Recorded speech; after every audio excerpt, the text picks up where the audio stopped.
Are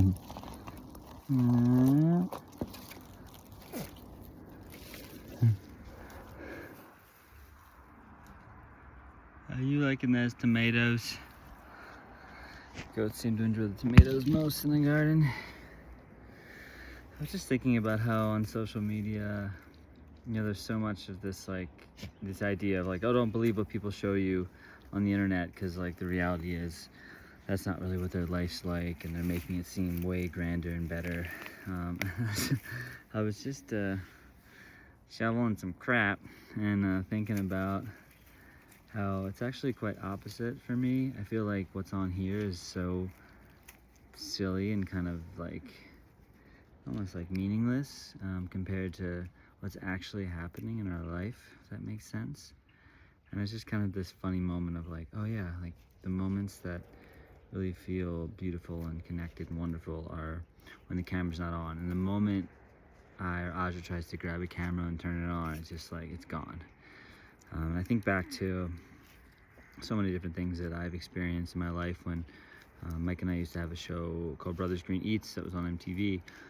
And part of it was traveling the world and like, you know, exploring food in different countries, and then like what we learned we would take to celebrities and we would hang out with them and, you know, go backstage at a concert and bring them food because they didn't really have time to you know, to eat and explore the food. I remember the first time we hung out with Enrique Iglesias, he's like, I just get room service. I don't even have time to like see what's here locally. So you guys bringing us like a taste of Malta, it was really special.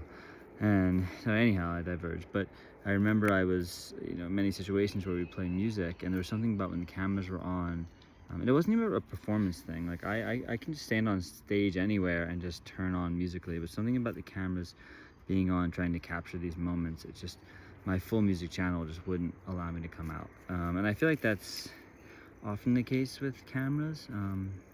I get the beauty of like being able to share and inspire and take someone in a different place and show them what's possible in your world, and hey, all these things. That there's a beautiful side to social media, and yet it feels like the camera in a way just kind of, it can never actually capture what's there, is maybe what I'm trying to say. So if you see something that seems beyond life on a camera, it's fascinating to me, because the actual thing is so much more juicy, so much more real.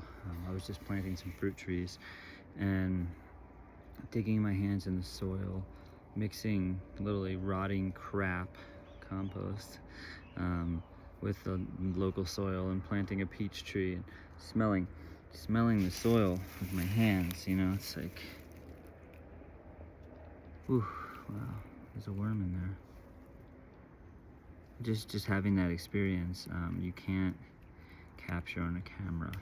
You can tell somebody about it, but all I can do is urge you to go and create what makes sense to you. And I'm not saying that this life is right or the natural world's better than the digital world. It has nothing to do with right and wrong. It's just what makes sense. What makes sense to you to do, and how from there can you design your life.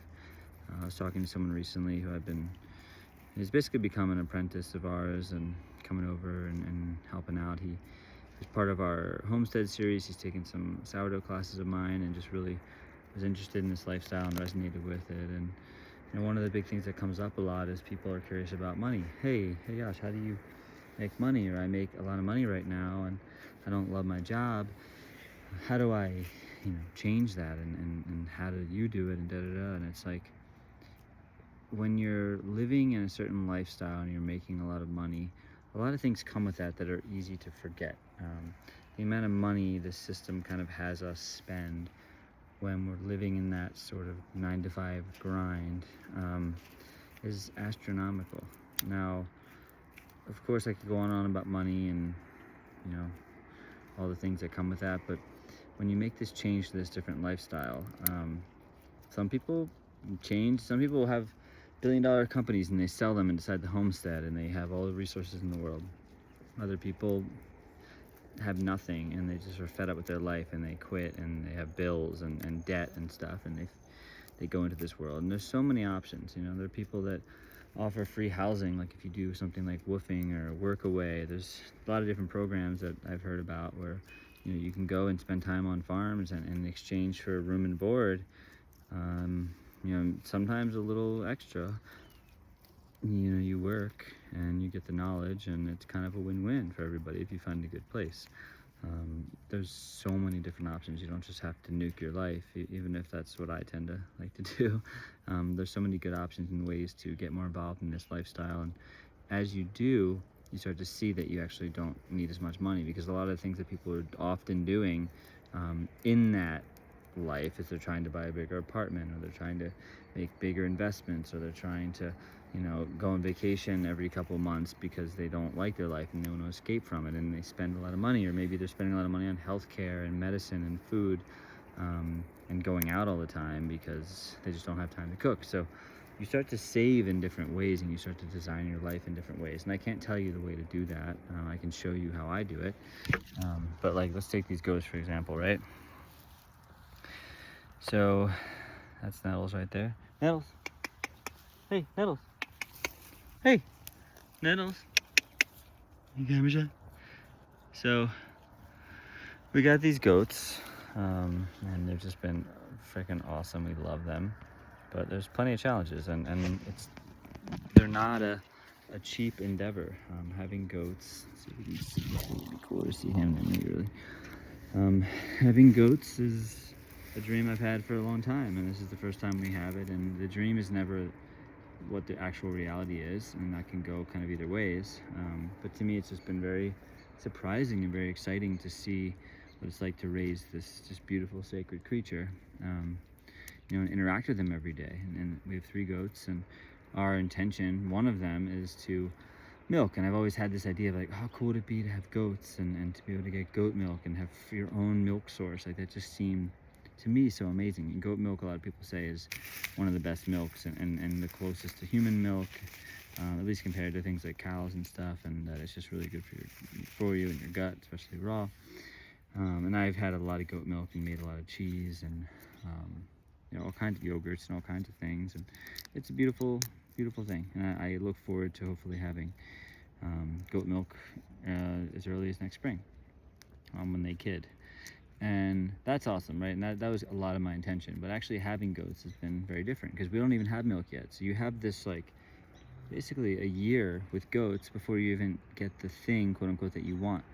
And in that time, I mean, it's only been 5 months or so, I get to see that there's so much more than their milk, their companionship, their humor, their hilarious. I mean, we call them the 3 Stooges for a reason. They're just freaking hilarious. And they like do parkour off things, and they're like seemingly indestructible. The falls that they take and the things that they do, and they just brush it off like nothing happened, is amazing. But they're very cuddly and sweet, and they come up to us and hang out, and they're not the kind of animal where I like leave in a field all day and throw out their food and come and move them or get them at night. Like, throughout the entire day, I'm interacting with them, and there's ways to not be that intensive, but they feel more like dogs and pets. You can probably see, maybe you can see Bigu out there with them. So when we go on hikes, the 3 of them and Bigu, they come along. It's like a little family affair. That's just the way that I have so far, wanted to design this. And I couldn't have known that, because from what I've seen, I've never met anybody that's raised goats this way. I've read a lot about goats, and that they are terrors with fences, and that you have to keep them in certain pens and this and that and the other thing. And I'm all for learning, and also talking to different people and getting inspiration. And also the way that we're raising our goats is different. I can't tell you it's gonna work. There are things that can happen. I don't know, but for now, the way that we raise them, most of the day they're outside of the fence, and we have a huge fence around. We have 5 acres around the property. But it's pretty dilapidated, so theoretically they could just take off and go. But they always come back. They come back for water.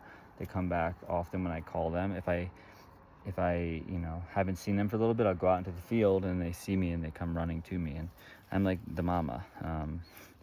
And that's just something that's unfolded as being with these creatures. The goat energy is real. The goat energy is awesome. for us. But I'm not here telling you this to say, hey, you should have goats, it's going to enrich your life. I don't know. Maybe growing food and having chickens and having your own eggs will. Or maybe you'll realize it's not what you want to do. It's a lot of work. So when it comes to changing and figuring out life, if whatever you're doing doesn't make sense and something is pulling you, I always say explore it. Even like in relationships, people think, oh, I gotta find the one, and once I found the one, then that's it, and I'll know. And it's like, sometimes just because something's meant to be doesn't mean it's meant to be forever. And sometimes we get to these relationships or friendships or businesses that aren't forever, because nothing's forever, but they open us up to something new. They spark a flame within us. They create something that maybe wasn't there within us, a possibility. And that's, if anything, that I can do through this medium, that is the only thing. It's create some kind of possibility for you. But to please urge you to get off your freaking phone, put your hands and your feet in the earth.